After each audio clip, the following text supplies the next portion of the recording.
Le sixième round pour du vrai cette fois-ci, on va parler de MMA et de l'UFC. On va faire un débrief de Dern contre Hill et puis peut-être parler un peu de certains autres combats, en tout cas ceux qu'on a vus. Mmh. Dern contre Hill, Brian, qu'est-ce que tu en as pensé en gros? Résume-moi ça en 3-4 phrases.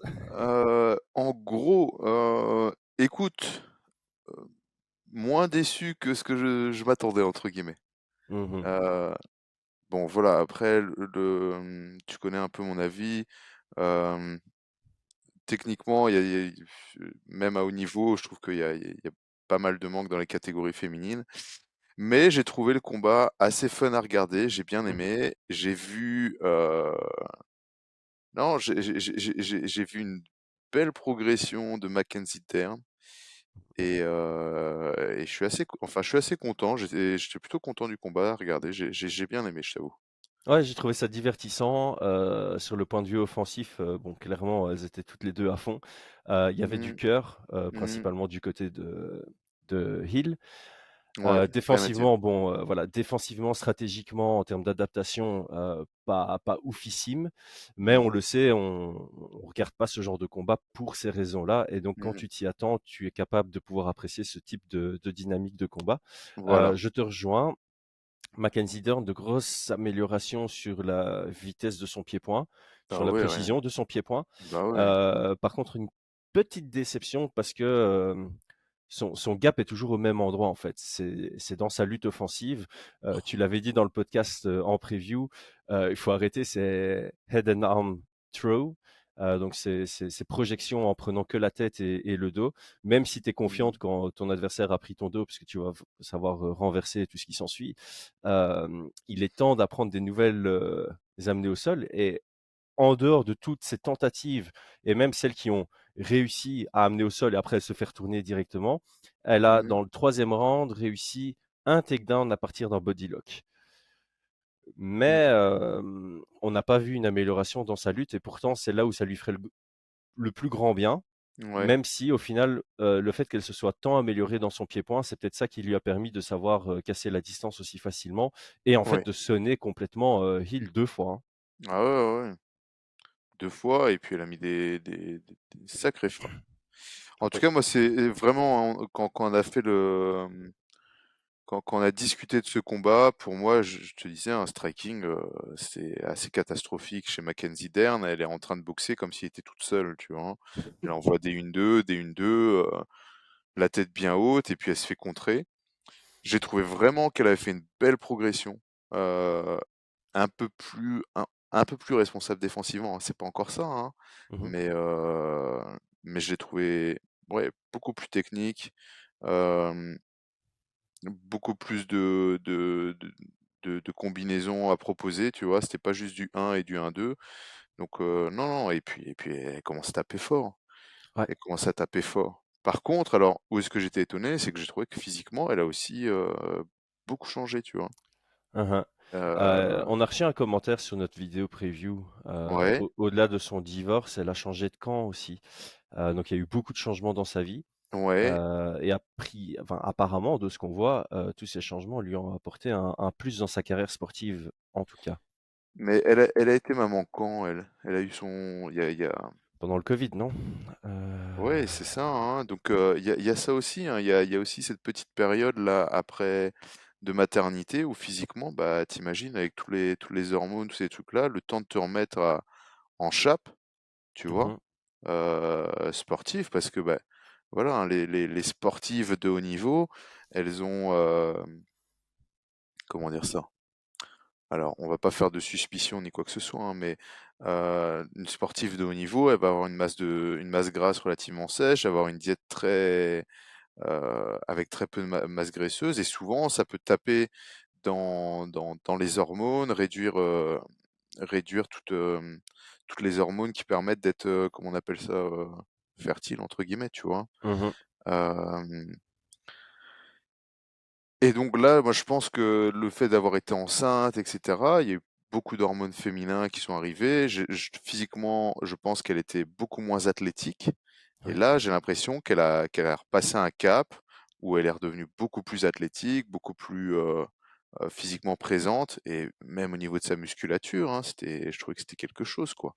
Ouais Je et trouvais que c'était donc quelque chose. juste pour être, précis dans ce qu'on dit, elle a accouché en juin 2019, donc son enfant a presque 4 ans.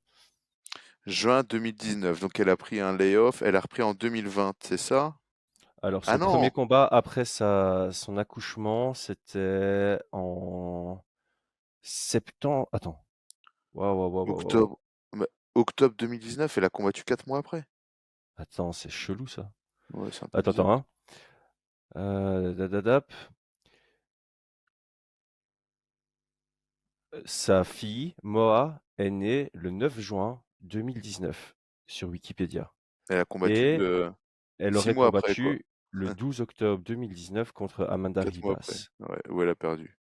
Dans tous les cas, ça fait, bah, 2-3 ans et alors elle a fait une autre préparation physique. Mais en tout cas, je pense que, heu, je trouve que physiquement, elle a pris en masse musculaire, tu vois? Elle me Ouais. paraît beaucoup plus puissante. Ça joue notamment sur son striking, là, on l'a vu mettre 2 knockdowns et dans les catégories féminines, mettre des knockdowns, c'est pas Ah, c'est plutôt rare, hein. c'est Attends, enfin voilà, hein.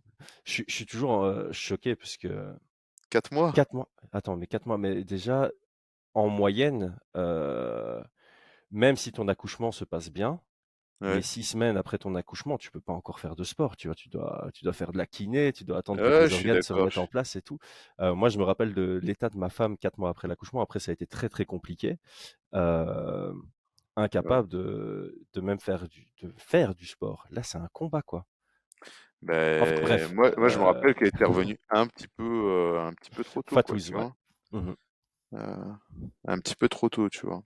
Ah bah, ça, c'est clair, Enfin voilà, donc parce est-ce que que au-delà de ton corps qui doit se remettre, ouais, ton ta gamine, elle a 4 mois. Moi, je alors me c'est ouf. rappelle des nuits qu'on faisait dans les 4 premiers mois, tu dois t'adapter aussi à ta nouvelle vie de parent, c'est une nouvelle priorité. Mmh mh. Tu t'entraînes fatigué, enfin, on en parlait avec Aldric aussi, ton training camp, tu es supposé faire en sorte que ta diète, ton sommeil soit au rendez-vous pour que Ah, chacun de tes entraînements soit optimal.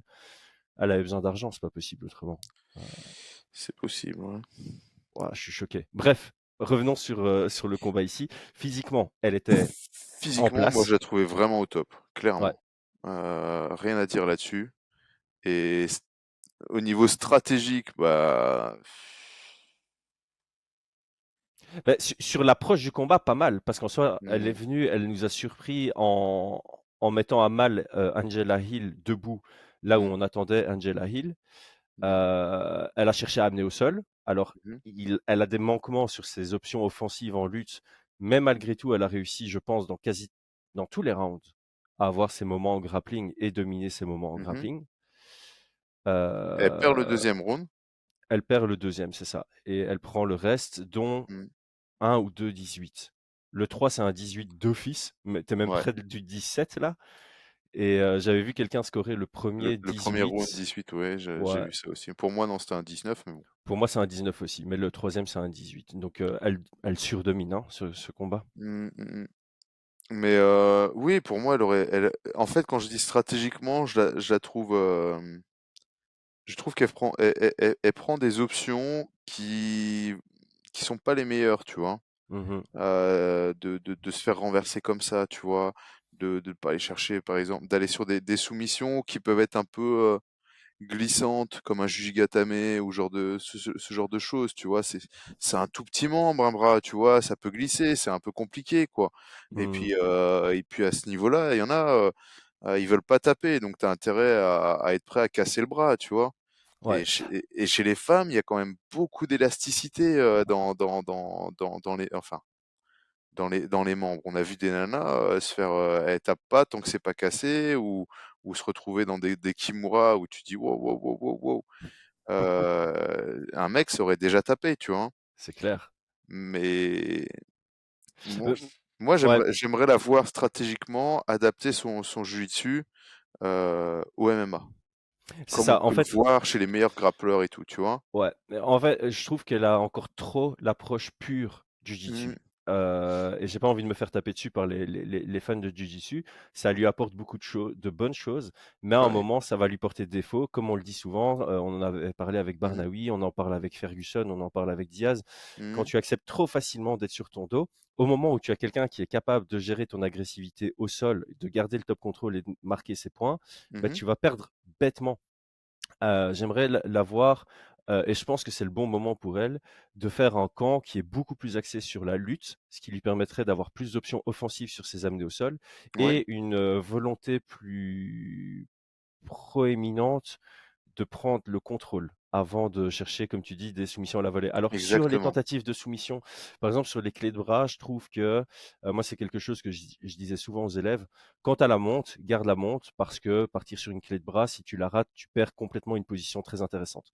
Mmh. Néanmoins, s'il te reste 30 secondes dans le round et que tu te sens pas capable de finaliser avec du ground and pound ou d'aller chercher le dos, tu peux tenter la clé de bras pour peu que tu sais que tu as gagné le round.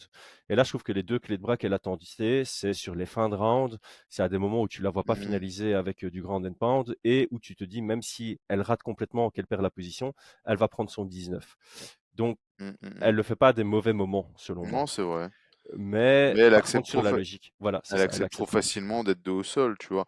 Ouais. Bon après on a vu, hein, des Mian Maya comme ça qui, si ça échoue, hop, ils vont sur la single leg pour pouvoir se relever et prendre le dos, tu vois? Elle l'a fait avec un body lock à un moment donné, Mmh. où elle a pu remonter. Ouais, Ouais, mais il y a une mais limite à ça. il y a une limite, voilà, et on l'a vu sur son dernier combat. Pour moi, c'était une Voilà, limite avec c'est ça, Xiao Yan là, exactement. qui, on sait où elle est dangereuse, hein, Mackenzie Dern. Donc, ah, dans le top 3, il va y avoir de l'anti-grappling, de l'anti-jiu-jitsu et des combats qui risquent d'être entre guillemets pas pourris, tu vois, mais Oh, qu'elle pourrait passer, qu'elle pourrait gagner si elle avait une stratégie comme on le voit avec, enfin voilà, chez les hommes, tu regardes tous les meilleurs grappleurs, ils vont chercher le dos, quoi. mmh. Ils vont chercher le dos Sterling. et ouais, et Sterling, le nouveau, Almeida là, le poids lourd, Mmh. ils vont tous chercher le dos, quoi. Ouais, Et je crois que stratégiquement, faut qu'elle bosse pour ça. Faut qu'elle ouais bosse et uniquement pour ça.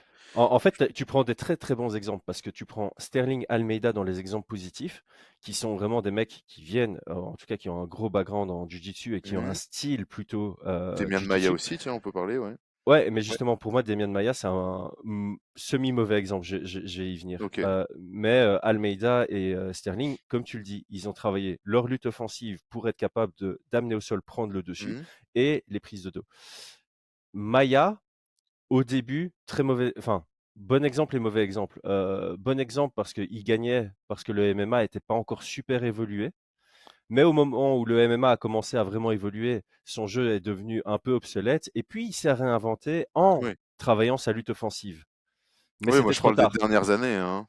Et c'est ça. Et en fait, Demian Maia a été quelqu'un qui avait chaque fois un petit train de retard. Donc au début, son jeu était trop jiu-jitsu, mais c'était Mmh. pas un problème parce qu'il arrivait à s'imposer parce que le Ouais. MMA était pas encore évolué. Mmh. Mais le MMA a évolué, ce qui fait que quand il est arrivé dans le top, bah, son jeu était comme celui de Dern maintenant. Comme il acceptait trop facilement d'être en dessous à partir de la deep half, de remonter en single, de remonter en body lock, ça fonctionnait pas contre le top 3. Donc il a jamais vu la ceinture. Mmh.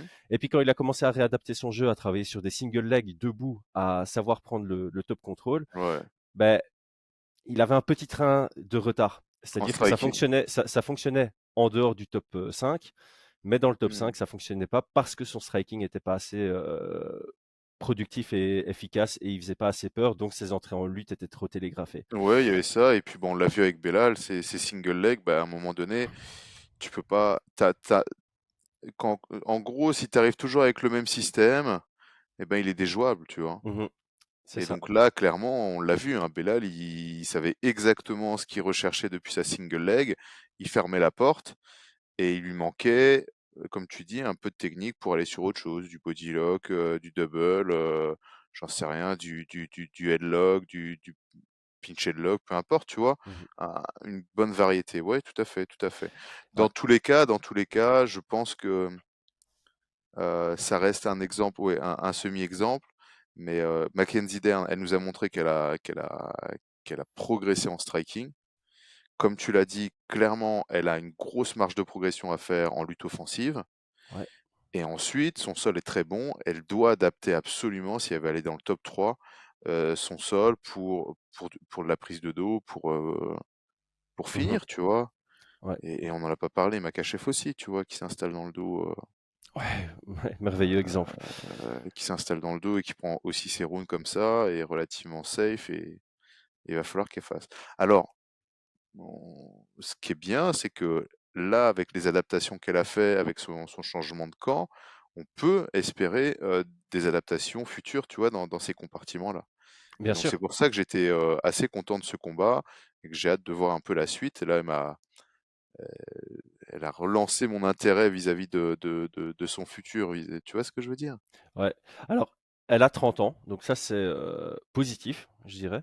Mhm, Par contre, je suis en train de regarder, hein, j'espère que je me trompe pas, en tout cas c'est ce qui a marqué sur, Wikipédia. Donc elle est partie de Black House MMA en 2020 mhm, et là maintenant elle est à RVCA, c'est, Jason Parillo. Alors le problème que j'ai, c'est que Jason Parillo, je comprends maintenant pourquoi, Mackenzie Dern a autant amélioré son pied-point. mhm, Et néanmoins, Jason Parillo, pour moi, c'est quelqu'un qui va améliorer ton pied-point, mais qui va pas améliorer ta lutte ou ton jeu au sol. hmm, Donc je crains que sur cet espoir qu'on a de voir un jeu vachement évoluer sur sa lutte et son sol, elle a pris le bon camp là pour travailler sur son pied-point, ça c'est sûr et certain. Franchement, Parillo est très très bon pour ça. Mais sur son hmm. sol,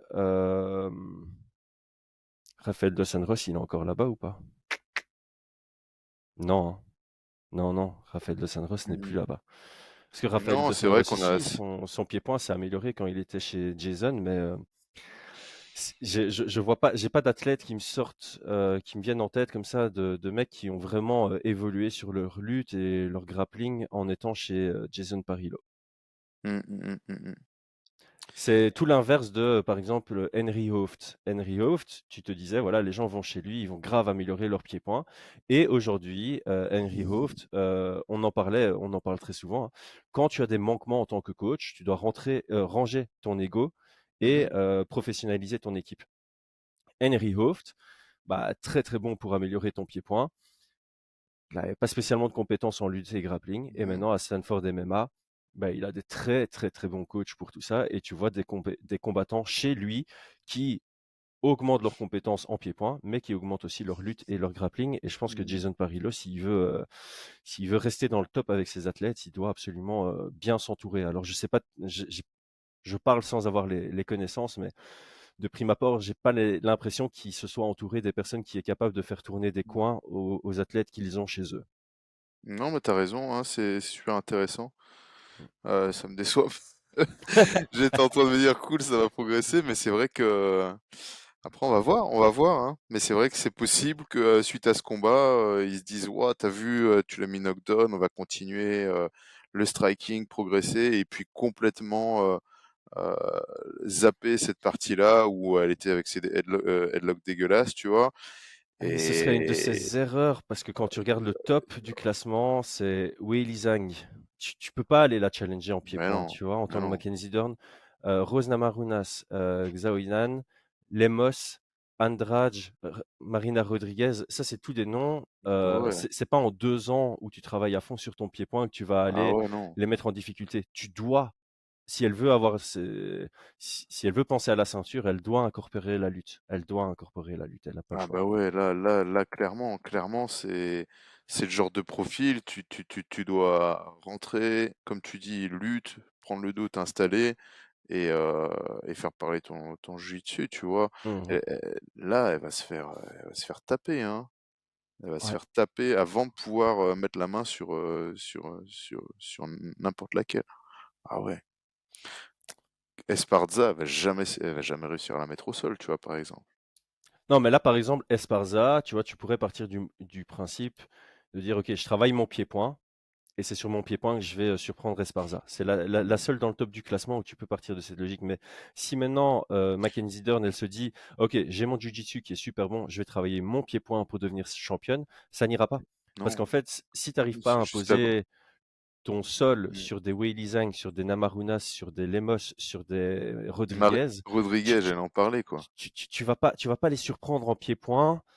euh, en étant, enfin, même si tu progresses à fond, ça reste un domaine de prédilection chez elles. Elles sont trop fortes. Mmh. Donc, face à une Marina Rodriguez, face à une Weili Zhang, Bah, tu dois, Rodriguez, elle a déjà perdu d'ailleurs. Mmh. voilà, tu dois pouvoir lui faire peur avec ton pied-point pour avoir des bonnes entrées en lutte et tu dois imposer ta lutte, chercher le dos et t'imposer là. Et si tu travailles pas ta lutte offensive, tu n'auras pas ce chemin vers la victoire et tu seras underdog de dingue contre tous ces noms. Mmh, mmh, mmh, Donc, mmh. ouais, pour moi, Mackenzie Dern, là, c'est très bien. Elle a progressé en pied-point. C'était un besoin dans son jeu.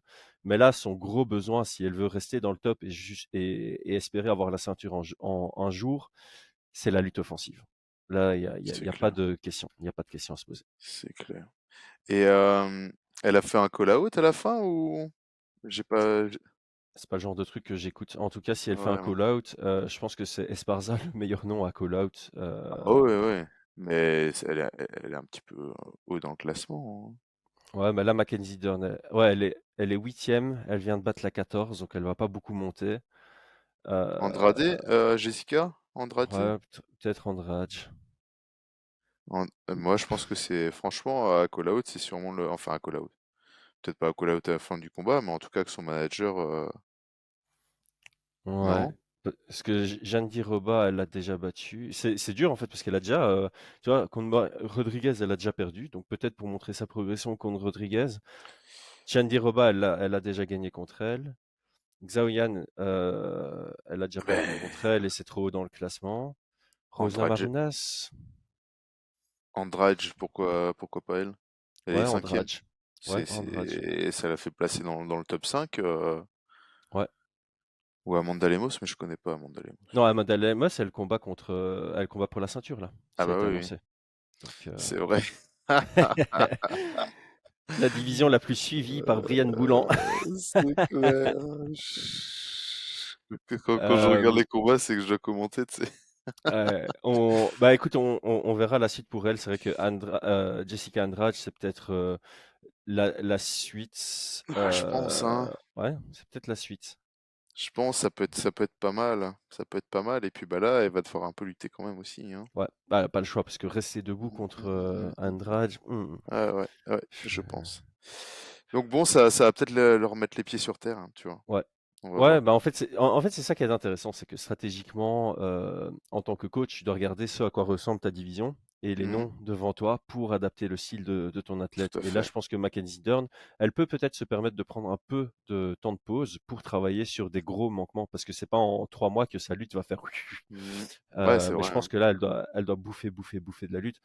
Pour Mm, prendre l'exemple dont on parle tout le temps dans le milieu francophone, bah, c'est comme Cyril, tu vois. Cyril, à un moment, il doit travailler son grappling défensif parce qu'il a un très bon système anti-lutte, mais il n'est pas imperméable. Donc, il va encore se retrouver sur son dos parce que ça va être ça, les stratégies mm. de ses adversaires et Ah oui, il oui. doit bouffer du grappling défensif. Ici, Mackenzie Dern, elle doit bouffer de la lutte offensive. Mm, tout à fait. Ok, quoi d'autre sur cette carte? Moi, le combat qui m'intéressait le plus, c'était Diego Ferreira contre Johnson. Johnson, ouais. Difficile de voir ça de Johnson. Johnson, il avait mis exactement le même KO, non? Non, il avait pris le même KO contre Josh Emmett. C'était ça? C'est contre Josh Emmett. Je me rappelle pas qu'il s'est fait mettre KO de cette manière. Sur un overhand. J'ai l'impression que Michael Johnson, il a déjà pris un KO comme ça, ou mis un KO comme ça, je sais plus. Ouais. Quand j'ai vu le KO, j'ai dit, tiens, j'ai déjà vu Johnson avec ça. Attends, hein, hop, on va regarder. Ça, c'est vraiment le combat. Je pense qu'une grande partie va juste voir le KO et va ranger Johnson au placard sans regarder le premier round, sans regarder ce qui s'est passé avant. Non, il Alors prend le que, même KO contre Emmett, sauf que ouais, Emmett, à mon avis, il était en gaucher quand il a envoyé ce overhand. bah, c'était garde ouverte. Ah non, bah oui. Ouais, non, t'as Non, là, raison. c'était garde fermée contre Diego. Ouais. Mais ouais, comme tu dis, C'était c'est dur à voir parce que Johnson était bien dans ce combat. Il faisait parler sa vitesse. c'était garde ouverte contre Diego, là, non? Il est gaucher, Johnson. Ah ouais, ah bah oui, 2 fois en Ouais. garde ouverte. Euh, Vas-y, excuse-moi. Tu disais sur le premier round et tout?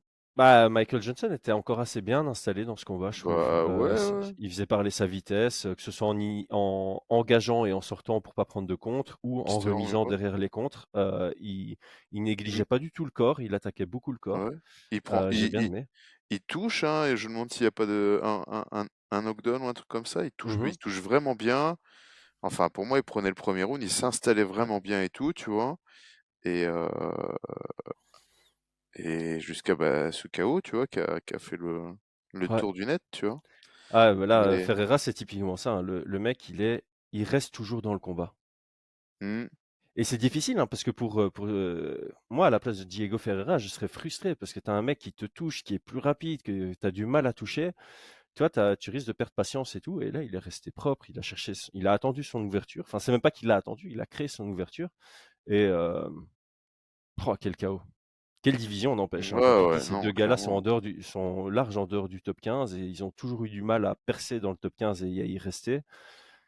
Ah, c'était propre, hein, comme combat. Non, non, c'était vraiment sympa, avec ce petit retournement de situation. Moi, je voyais Michael Johnson qui commençait à s'imposer.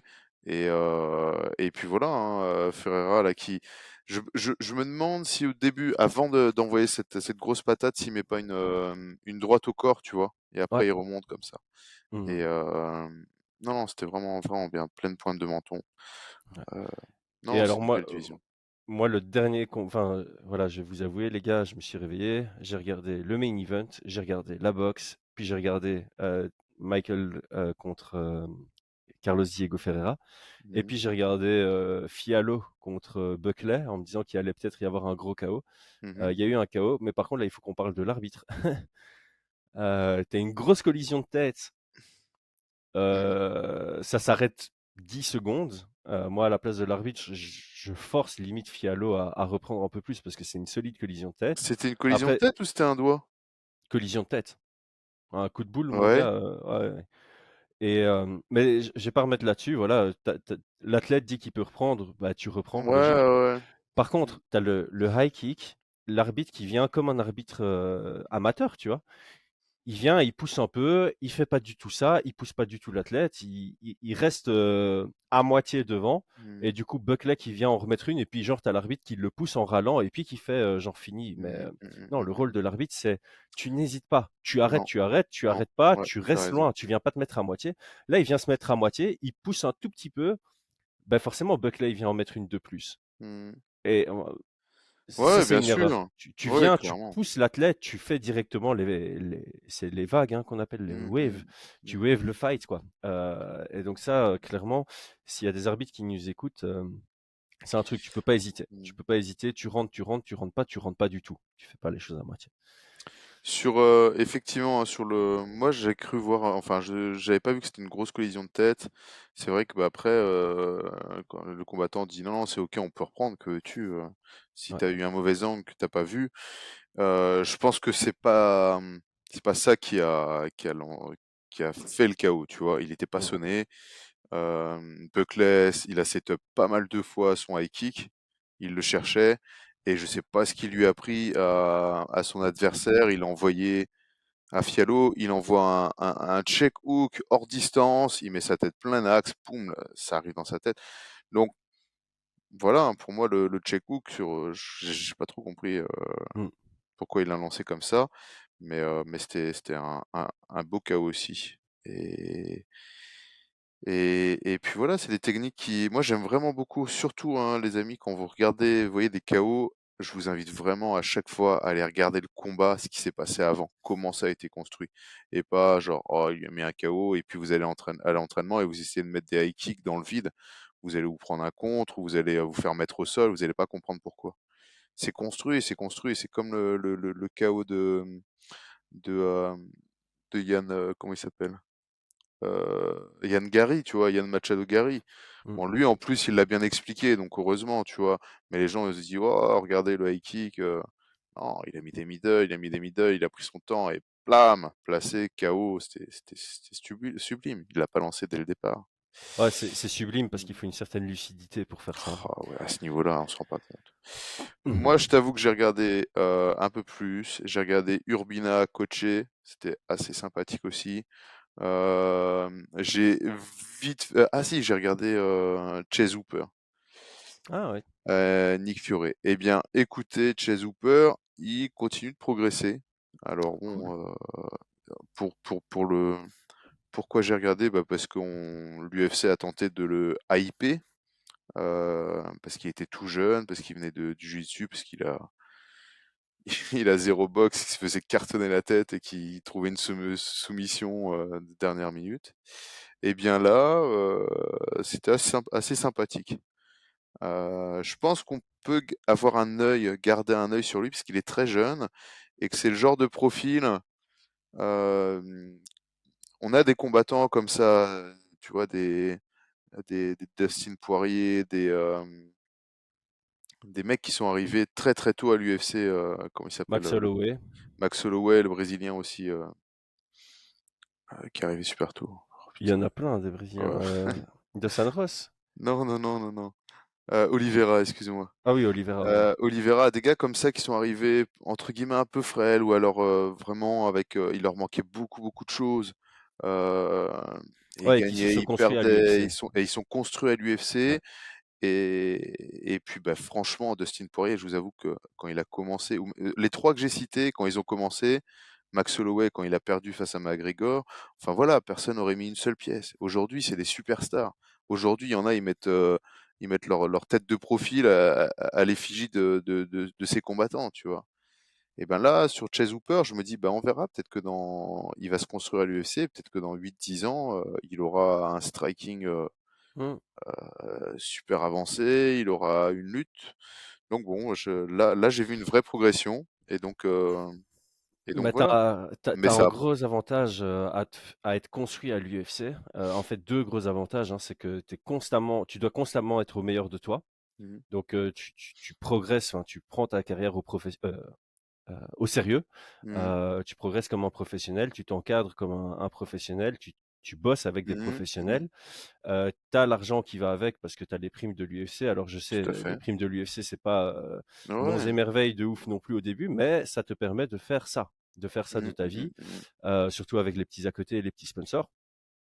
Et puis tu es construit dans le mal, quoi. Tu ah fais que ouais. des combats qui te font prendre une expérience immense Mhm, en mhm, leçon, mhm, en combativité, en cœur, en mental. Donc clairement, comme tu le dis, même, et en fait j'ai dit Rafael dos Anjos, mais c'est aussi un exemple de quelqu'un qui a eu une longue carrière avant mhm. d'arriver à la ceinture. C'est tous des mecs qui, dans leurs 5 premiers combats à l'UFC, tu te dis, bon, ok, ce sont des mecs qui vont nous offrir du fun, mais tu Ouais, les voilà, voyais pas ouais. comme des futurs champions. Mhm, Et aujourd'hui, bah, ces 4 gros noms, Oliveira, Poirier, Holloway et Rafael dos Anjos, c'est vraiment des ah mecs, ouais. Ouais, c'est ouais. des tout gros noms. Même Jan Blachowicz, hein, Blachowicz, c'était quoi Mhm, qu'il avait? 4 victoires, 8 défaites et puis il a enchaîné que des victoires jusqu'à la mhm. ceinture. Enfin, tu as des mecs comme ça qui, ouais, que l'UFC construise et Ouais, ça leur mhm. permet de fleurir à un moment et tous nous impressionner.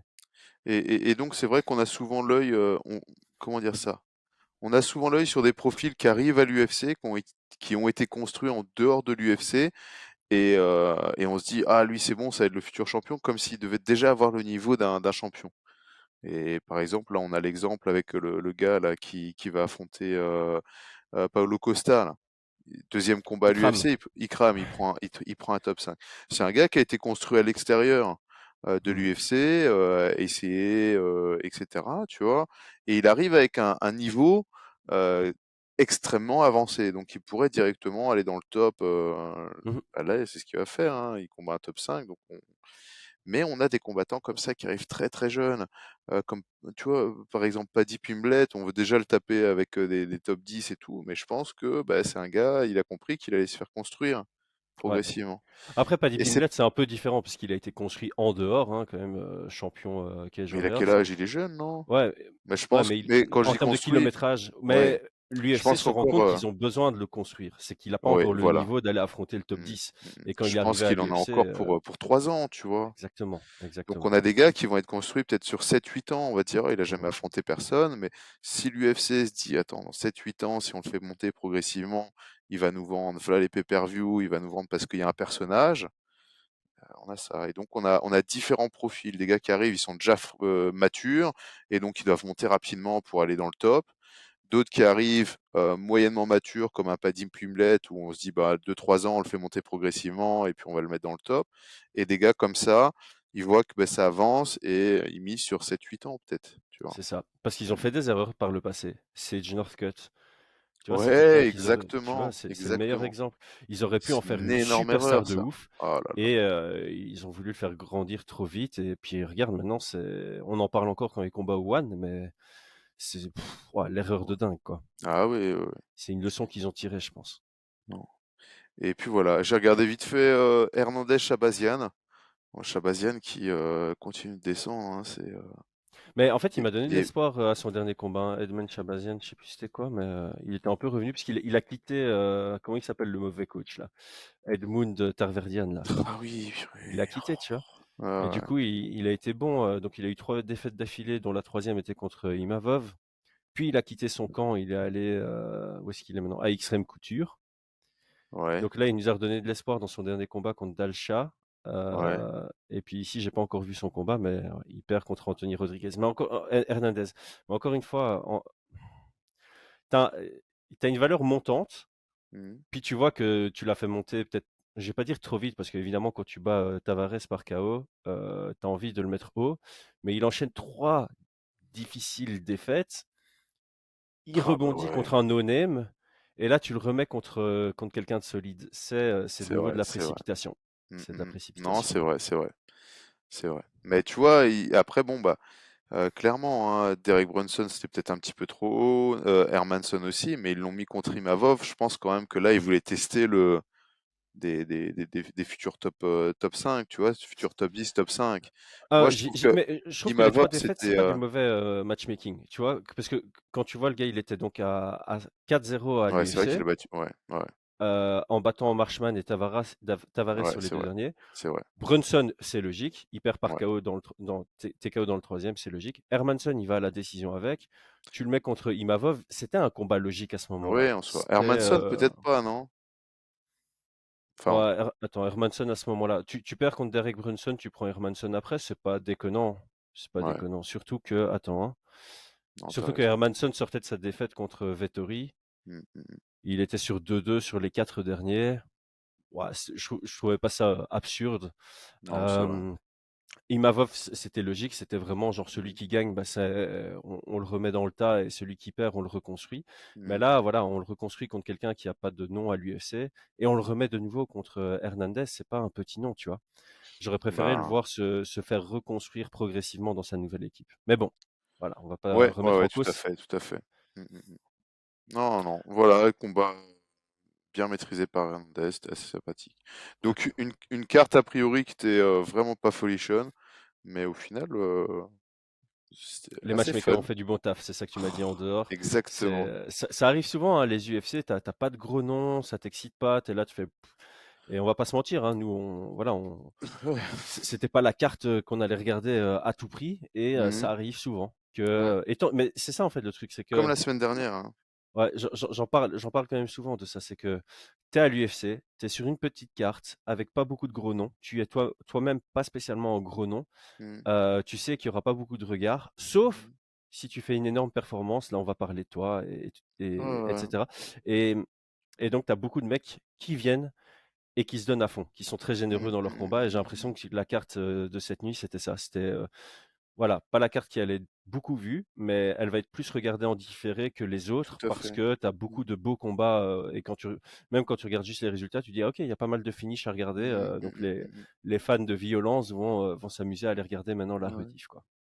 Et ouais, je pense que on doit pas sous-estimer les matchmakers de l'UFC, pour moi, qui sont un peu des alchimistes comme ça, qui se Mhm. disent, comme la semaine dernière, en fait, nous, on voit la carte, pas de nom, ouais, ouais. Et en fait, je pense qu'ils savent un petit peu que ça va délivrer, que le jeu va être un peu ouvert, qu'il va y avoir du finish.